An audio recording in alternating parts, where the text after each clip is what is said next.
बात पटना में प्रदूषण की करेंगे। बिहार में मानसून के दौरान करीब 2 महीने तक का पटना की हवा स्वच्छ रही, लेकिन अब एक बार फिर से पटना की हवा का एक्यूआई बढ़ गया। 209 ये एक्यूआई हो गया और देश की राजधानी दिल्ली से भी ज़्यादा है। दिल्ली का एक्यूआई 144 है फिलहाल, और हवा खराब श्रेणी में पहुंच गई है। केंद्रीय प्रदूषण नियंत्रण परिषद द्वारा जारी किया गया वायु गुणवत्ता सूचकांक के मुताबिक 28 अगस्त को देश भर के 214 शहरों में टॉप 5 में जो सबसे अधिक प्रदूषित शहर है उसकी सूची जारी की गई, जिसमें पटना भी आया है। और आपको बताएं कि यहाँ का एक्यूआई पिछले 24 घंटे के दौरान अलग अलग रहा है। और अलग अलग इलाकों की बात करें तो यहाँ के एक्यूआई बढ़ा हुआ रहा है। राजवंशी नगर का 251 एक्यूआई देखा गया, समनपुरा और राजा बाजार का 229, दानापुर का 213, पटना सिटी का 184 और तारामंडल का सूचकांक 60 रहा है। पटना में अभी मेट्रो के साथ कई सारे निर्माण कार्य चल रहे हैं, जिसको लेकर भी प्रदूषण का स्तर बढ़ा हुआ है। हालांकि कैसे समय रहते प्रदूषण के स्तर को नियंत्रित किया जाए आने वाले समय में, इसको लेकर रणनीति बनानी होगी। और इस वक्त हमारे साथ संवाददाता मरगूब आलम जुड़ गए हैं, हम सीधे उनके पास चलेंगे। मरगूब, बिहार में फिलहाल मानसून के दौरान करीब 2 महीने तक हवा तो स्वच्छ रही, लेकिन अब जैसे जैसे मानसून समाप्ति की ओर है और जो प्रदूषण का स्तर वो बढ़ रहा है और एक्यूआई लेवल अचानक जो है बढ़ा है राजधानी पटना का, किस तरीके से जानकारी मिल रही है? देखिए, पूरे भारत में सबसे खराब स्थिति उत्तर प्रदेश की खुर्जा की है। दूसरा स्थान बेगूसराय है, तीसरा स्थान छपरा है और चौथा स्थान राजस्थान का सीकर है। अब समझिए कि किस तरीके के हालात हैं।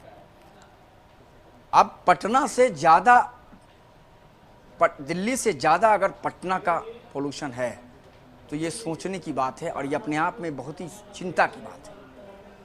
अब दिल्ली 144 है, 144 से 155, ये 209 है। अब आप समझिए कितना का डिफरेंसेस है। केंद्रीय पोल्यूशन बोर्ड का ये कहना है कि पिछले 6 महीना में स्थिति बदली है। मुझे याद है, मैंने लगभग 4 या 5 महीना पहले ये स्टोरी की थी। उस समय बिहार पोल्यूशन के मेंबर से हमारी बातचीत हुई, तो उन्होंने कहा था कि जो हालात हैं वो हालात अब धीरे धीरे सुधरेंगे, और सही में हालात सुधर गए थे। बिल्कुल हवा स्वच्छ हो गई थी, लेकिन इधर फिर पटना की स्थिति खराब हुई। लेकिन सवाल यह है कि मानसून बारिश हो रही है, उसके बावजूद अगर इतनी स्थिति खराब हो रही है तो शायद मौसम अगर खुला रहता लगातार पिछले 1 महीने 2 महीने से, तो हालात क्या होते। हालांकि कई निर्माण के कार्य जरूर चल रहे हैं, आपने बिल्कुल सही कहा, लेकिन गांधी मैदान का इलाका सबसे ज़्यादा पोल्यूशन युक्त है। दूसरा स्थान राजा बाजार का इलाका है। तो जो इलाके हैं उन इलाकों में यही देखा जा रहा है कि उन इलाकों में बहुत ज़्यादा निर्माण कार्य भी हो रहे हैं और बहुत ज़्यादा गाड़ियों का आवागमन भी है। यही कारण है कि पटना का पोल्यूशन का स्तर फिर वही रेड। मरगूब, लेकिन आमतौर पर सड़कों पर या पटना नगर निगम की ओर से जो व्यवस्थाएं, स्प्रिंकलर मशीन या फिर पानी की जो बौछार आमतौर पर देर रात्रि में की जाती है, वो सारी चीज़ें चल रही है, लेकिन बावजूद इसके एक्यूआई लेवल इतना ज़्यादा है, तो ये चिंता का विषय है। आपने सवाल बिल्कुल सही उठाया, लेकिन इसका जवाब मैं ये देता हूं कि पिछले 10 दिनों से वो मैं नहीं देख पा रहा हूं।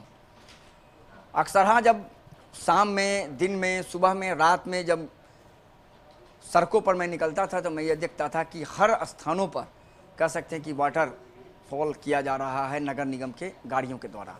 लेकिन पिछले 10 दिनों से ये नहीं मिल रहा है। शायद इसका भी एक बड़ा इफेक्ट होगा और यही कारण है कि शायद ये स्थिति इतनी खराब हुई है। अब मानसून चूँकि निश्चित तौर पर कमज़ोर हुआ है पिछले 3 दिनों में, लेकिन अगर ये मानसून कम होने के बाद इसी तरह मौसम खुला रहा तब ये चिंता की बात है कि पोल्यूशन की स्थिति पटना में क्या होगी, छपरा में क्या होगी, बेगूसराय में क्या होगी। ये आप सोच लीजिए।